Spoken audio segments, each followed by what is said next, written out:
Welcome to 5-Minute German Grammar. Thank you for watching. This presentation will introduce definite articles in the nominative and accusative cases. You'll recall from an earlier presentation that the grammatical gender of a noun is seen in its definite article. Der indicates a masculine noun, die a feminine noun, and das a neuter noun. And you will also remember that plural nouns manifest no gender. The only definite article for plural nouns is die. Most of the definite articles we have seen up to this point are in the nominative case. That is to say, they mark the noun that follows as being the subject or primary actor of a sentence. You could think of these definite articles as being the first row of a chart. The second row of the chart would be definite articles in the accusative case. These definite articles mark the noun that follows as being the direct object of the sentence. It is, in other words, the noun that receives the action performed by the subject of the sentence. We can see an important pattern here. The masculine definite article der is the only article that changes from the nominative to the accusative.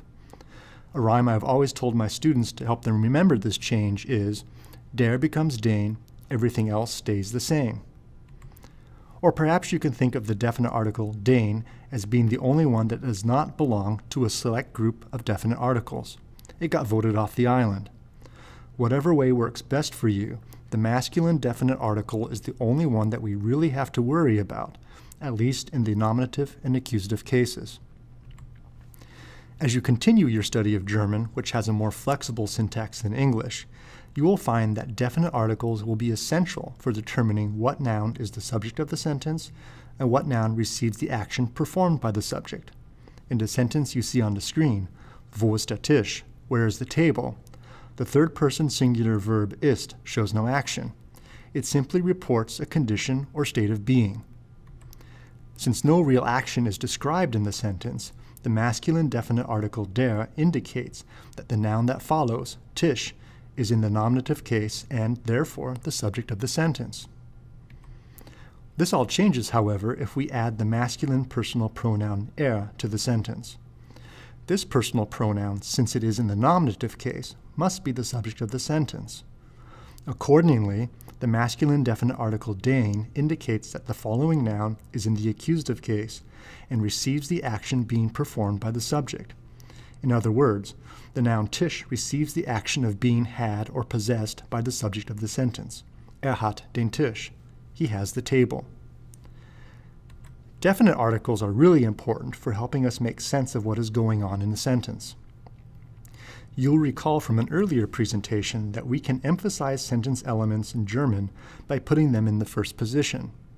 Although den Tisch here comes in the first position, the masculine definite article tells us that it is the direct object and in the accusative case.